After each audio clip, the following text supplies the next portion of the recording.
Faleminderit që po shoqëroni me Jona Tok e që jeni miq besnik të këtij emisioni. Koha është për kronikën e fundit për sot e që në fokus ka një grua të fortë e punëtore. Mevlide Vrajolli ka vite që merret me kultivimin e bimëve aromatike mjekësore. Përkushtimi dhe dijet e saj në këtë fushë kanë bërë që ajo të realizojë edhe ëndrrën e saj të kahmotshme, që produktet e saj të pëlqejnë nga të tjerët. E ndjekim bashkë.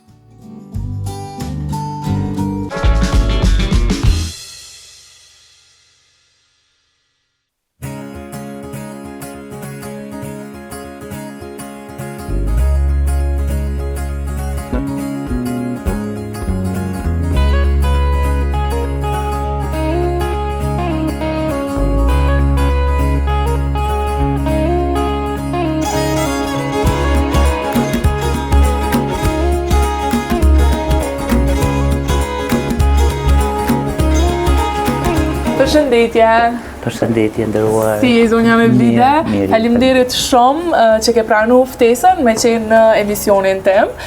Pra, për të gjithë, kjo është Mevlide Vrajolli, një grua e suksesshme e cila merret pra me bujqësi, ku vlen të cekët, pra me çajra bimor, ato aromatik dhe mjekues. Me sa are apo hektar tokë i ke këto në fshatin tanë që i punon? Në fshat e kam një serë të mbushur me erza, lloj-llojshme, kryesisht me rozmarin, kem 20 are serë dhe kem mbi 1 hektar të mjellna jashtë, fushat hapura.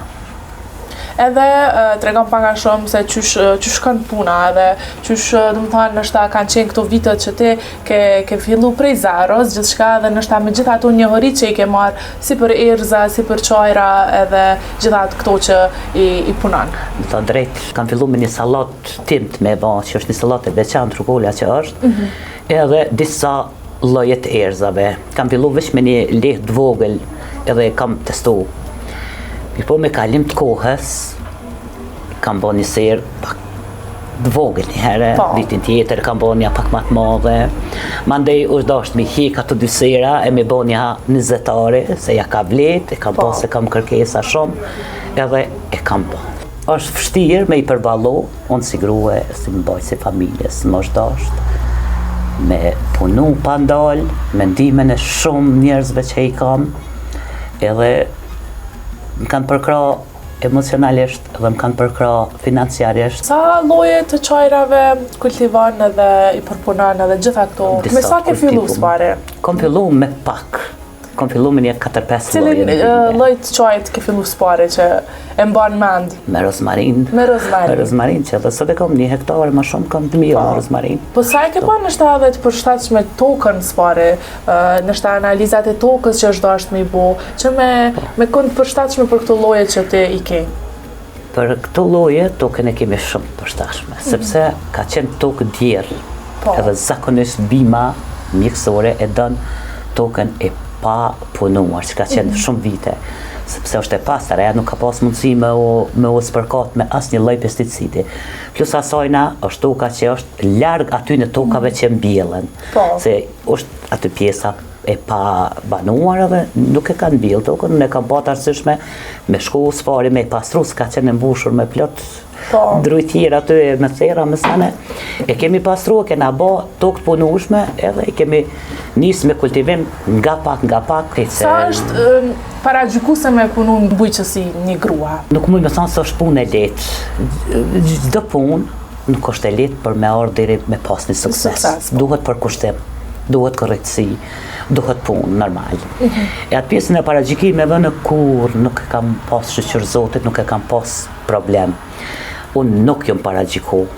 Për kundrazion kam shku prej qytetit në fshat, edhe jam mirëprit aq shumë prej aty në njerëzve aty. Se më kanë ndihmu, e më kanë motivu, ndoshta edhe ata janë një pjesë e madhe motivimit që më kanë shty me punu. Në fillimisht kur kam dalë në treg, më thonë drejt se këtë pjesë kur nuk e kam përmend, po du sot me përmend, se nuk e kam problem me përmend. I kam pas një sfidë madhe në familje edhe më ka dasht. Pa tjetër me shku në vetë edhe me qu në treg vendor. Produktet, po. Edhe kur kam shku, aty normal që jam dije keq. Veç unë e femër, kur kem shku aty në 5 mëngjesit, pak e kom pas atë, se kom thonë ndoshta po paragjikuna diçka dhe nuk jam dije mirë. Nga njerë ka ndodhur kam hedh kapelen në kokë, mos më ditë çka jam, të shkoj të qoj produktet edhe të kthehet. Jam mirëprit shumë. Jam mirëprit shumë nga ata aty ku i kam dërgu. Cili është kujdesi më i madh që duhet me ju dhuru këtyre çajrave bimor, erëzave, gjitha këto që i punon?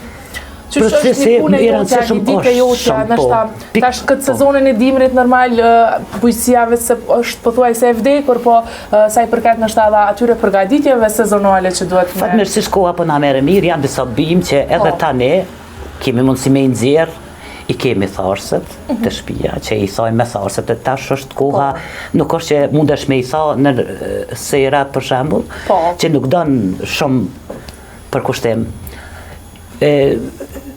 Për me i përgatit këto, duhet për kushtim i madh, duhet shumë kujdes. Duhet me ditë ku i janë mbjell, duhet me ditë ku i mbledh ato spontanet. Nuk bën edhe në çdo lloj vendi me i mbledh. Duhet me ditë çysh me i tha. Duhet me ditë çfarë letër me i paketue. Se edhe kjo letër për shembull, nëse nuk është e mirë, edhe kjo mundet me ja hup atë efektin me dal që çaj nuk është 100% natyror, po me cilësi. Sa i dëmton nështë kushtet atmosferike? Sa i dëmton këto bimë? I dëmton.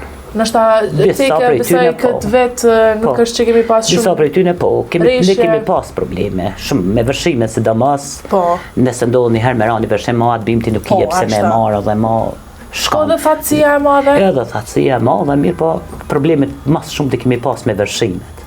Kur ka ra vërshim edhe ty, nështë ta i na kanë gati të produkti final, u shkatru deri në zero rad me gjithçka, po më dorëzu ju asnjëherë, as ke mendu. Po këtë çështje e bime mjekësore mu mjafton veç një kërkesë të vogël e pasën në gjaj, se i kam shpirt, i kam pasion këtu.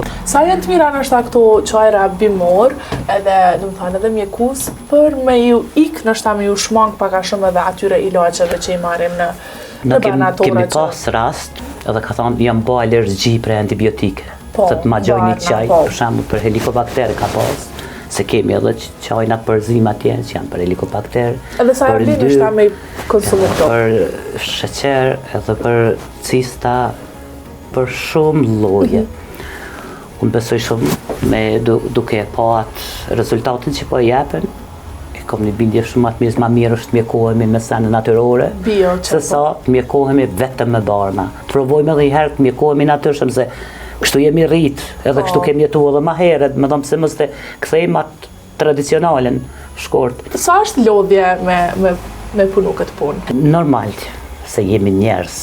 Nga një herë ka shku mendja me thonë stop. Nga një herë ka marrë edhe fëmija dhe bashkëshort, me thonë boll ma se nuk shkan kështu ma se je lodhë shumë, po punon shumë. Ka sa orë nështë atë bjanë kështu me punu? Edhe ose me dalë me imledh këto lloj çajrave? Me thonë drejt, ma heret, s'ka qenë veç fillimi punës, s'ka ndonë deri me 40 orë kemi najtë paqë. Dëmë thënë ajca kom paka shumë edhe pjesën e fuqisë punëtore.